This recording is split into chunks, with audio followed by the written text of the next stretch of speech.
بسم الله الرحمن الرحيم. يسر موقع أنا السلفي أن يقدم لكم هذه المادة. ولذلك ينبغي مراعاة المصالح والمفاسد في كل حركة الإنسان. كل حركة للإنسان لابد أن يحسب المصلحة والمفسدة، وإذا رجحت المفسدة على المصلحة لم يكن العبد مأمورا به. يعني حتى لو كان في أمر من الطاعات لكن فعله يؤدي إلى مفسدة أعظم من الطاعة، فإنه في هذا الوقت لا يكون مأمورا بهذه الطاعة، لا يكون مأمورا بهذه الطاعة، لأنها تؤدي إلى حصول مفسدة أعظم منها. والشرع جاء بتقليل المفاسد وليس بتكثيرها، وليس بتكثيرها. الشرع جاء بتقليل الشر والفساد وليس بتكثير الشر والفساد. فإذا كان يترتب على الفعل فساد أكبر من هذا الخير الذي تحققه أنت بفعلك، يبقى ينبغي أن تكف عن هذا الفعل ولو كان خيرا، وأنت لم تكن مأمورا به. لماذا؟ لأنه يترتب عليه فساد أو يفوت مصلحة أعظم منه. يعني أنت تكون تفعل الطاعة هذه وتفوت مصلحة أعظم من إيه؟ من فعل هذه الطاعة. ففي هذه الحالة لم تكن مأمورا أنت بتحصيله، وينبغي أن تكف عنه، وينبغي أن تكف عنه.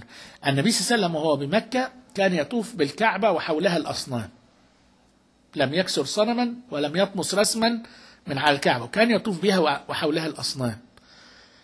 لماذا؟ لأنه تكسيره للصنم هيؤدي إلى مفسدة كبيرة جدا، إلى مفسدة كبيرة جدا. النبي صلى الله عليه وسلم في مكة لم يقاتل المشركين، مع أنهم قتلوا سمية وقتلوا ياسر وعذبوا خباب وعبد الله بن مسعود، حتى النبي صلى الله عليه وسلم عذبوه، حتى النبي صلى الله عليه وسلم عذبوه، ولم يشهر النبي صلى الله عليه وسلم في وجههم سلاح. بل نزل قول الله تعالى: يا أيها الذين آمنوا ألم تر إلى الذين قيل لهم كفوا أيديكم وأقيموا الصلاة. كفوا أيديكم، يكف اليد في يد. لماذا؟ لأنه إذا قاتل في هذا الوقت هذا يؤدي إلى هذا يؤدي إلى إزهاق أرواح المسلمين، ويؤدي إلى قتل الدعوة في مهدها، وهي دعوة ناشئة وليدة ما زالت في حالة النمو في بدايتها، وأن تصادمها مع خصوم الدعوة يؤدي إلى القضاء عليها وإلى إزالتها وإلى إبادة هذه الدعوة. هذه مفسدة كبيرة جدا. ولذلك يقول شيخ الإسلام ابن تيمية رحمه الله: ليكن أمرك بالمعروف بالمعروف ونهيك عن المنكر غير منكر، ونهيك عن المنكر غير منكر. وكان شيخ الإسلام ابن تيمية يمر مع تلامذته على التتار وهم يشربون الخمر فيريدون الإنكار عليهم، فيقول: دعوهم، هؤلاء إن أفاقوا قتلوا المسلمين. يعني لو فاقوا من الخمر قتلوا ليه؟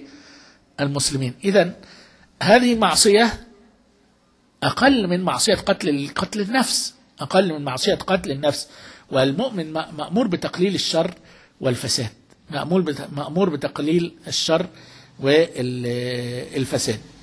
وحنجد يعني مثلا حدث مثل الذي حدث بالأمس مثلا من تفجير ما حدث عند الكنيسة، هذا ليس فيه مصلحة لا في الدنيا ولا في الدين، لا في الدنيا ولا في الدين، بل هذا يؤدي إلى التضييق على الدعاة، إلى منع الدعاة من الدعوة إلى الله سبحانه وتعالى، من ربما يعني خسائر كثيرة جدا، مكاسب يحققها النصارى من وراء هذا الحدث، وخسائر تعود على المسلمين كثيرة في دعوتهم وفي سلوكهم.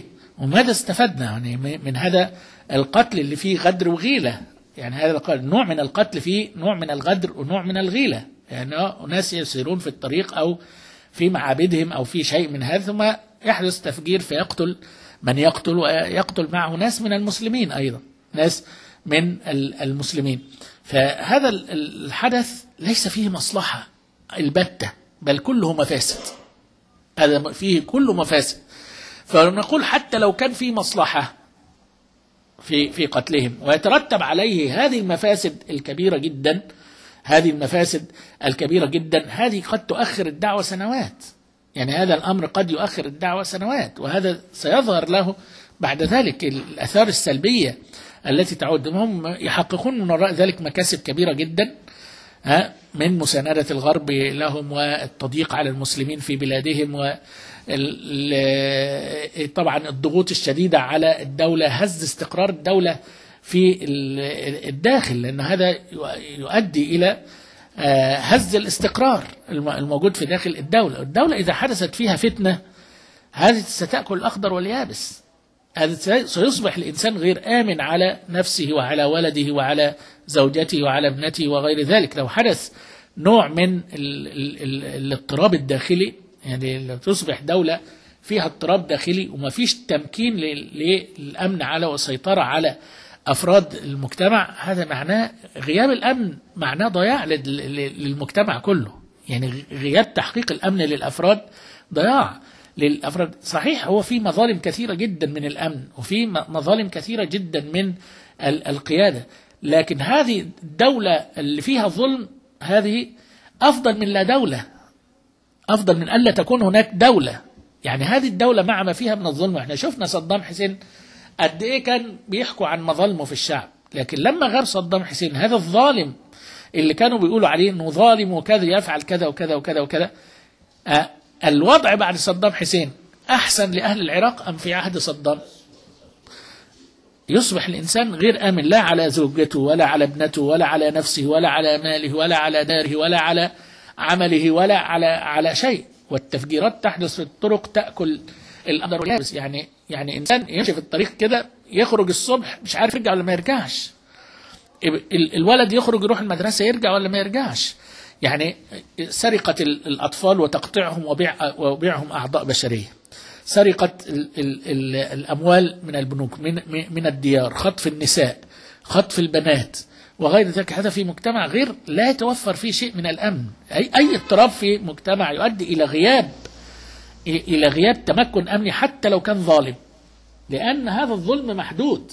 يعني الظلم بيقع على بعض الأفراد، لكن بيحدث في المجتمع انتظام، في موجود في المجتمع انتظام على أي حد. يعني رغم الظلم اللي احنا بنعانيه، لكن احنا شايفين ان الناس بتمشي في الطريق آمنة، يذهب إلى عمله ويرجع إلى بيته آمن على أولاده وعلى أطفاله وعلى كذا. هذا إذا غابت الدولة أو حدث اضطراب في داخلها هذا لن يكون. ثم الأمر الثاني أنه لا يمكن أن نسمع أو يسمعنا أحد في وسط الانفجارات. يعني في وسط الانفجارات ووسط الهياج ووسط الصراع ووسط التقاتل ما حدش بيسمع لحد. احنا صوتنا النهاردة في وقت الهدوء والسكون الصوت مسموع، الناس بتسمع هذا الصوت، والصوت بيصل هنا وهناك كثير جدا بيدخلوا في الإسلام. يعني النشرة التي نشرت في الأزهر في هذا الشهر فقط أسلم 2500 في هذا الشهر فقط من داخل مصر غير الأجانب، من داخل مصر الذين أشهروا مسجلين في سجلات الأزهر 2500 في شهر واحد اللي هو شهر 12 الماضي.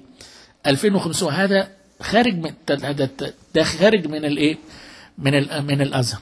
والأزهر شكل لجنة بعد كده خلاف دار الفتوى. دار الفتوى كان بيجي واحد يقول له أنا عايز أسلم، يقول له تشهد أن لا إله إلا الله، يشهد أن لا إله إلا الله، خلاص. دلوقتي يعملوا له لجنة في الأزهر وفيها ناس قانونيين ويقعدوا بقى يناقشوه يشوفوه عشان جدية إسلام وكلام.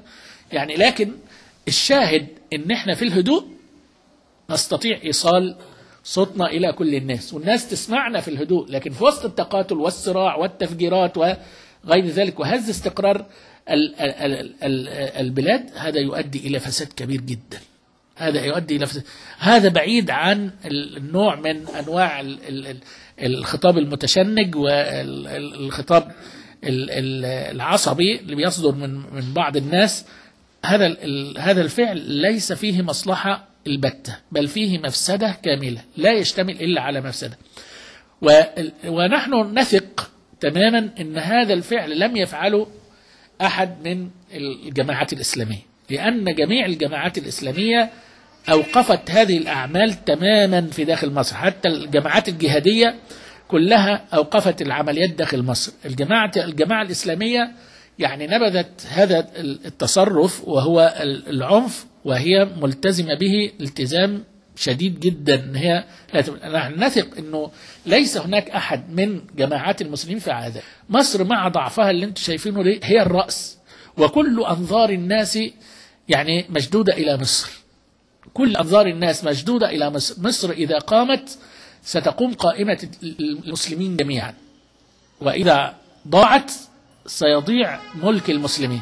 يعني وذلك كل الأنظار يعني والأخطار تحدق بهذا البلد، سواء كان من ناحية إسرائيل أو كان من ناحية الجنوب في انفصال السودان، أو من الشيعة اللي يحاولون بث الفرقة في داخل البلاد والدعوة إلى الشيعة وإيجاد يعني خلايا في شيعية يعني في داخل هذه البلاد تحدث عمليات في داخلها. والشيعة يتقنون العمل السري. الشيعة أكثر الناس إتقانا للعمل السري، وقليل جدا ما تكتشف أعمالهم السرية، وهذا لأنه عندهم مبدأ أصلا، يعني العمل السري ده مبدأ، وهو يستطيع أن يتلون كالحرباء تحت مبدأ التقية. تحت مبدأ التقية قد يظهر لك أنه كافر، وليس هناك أحد من المسلمين يستطيع فعل ذلك. يعني يستطيع أن هو يلبس صليب، ويستطيع أن يلبس ملابس القسيس، ويستطيع أن هو يفعل لا يفعل أحد من جماعة أهل السنة والجماعة، لا يستطيع فعل هذا.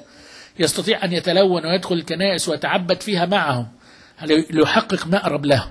الشيعي يستطيع فعل ذلك تحت مبدأ التقية، والتقية عندهم دين، وهذا غير موجود عند أهل السنة والجماعة.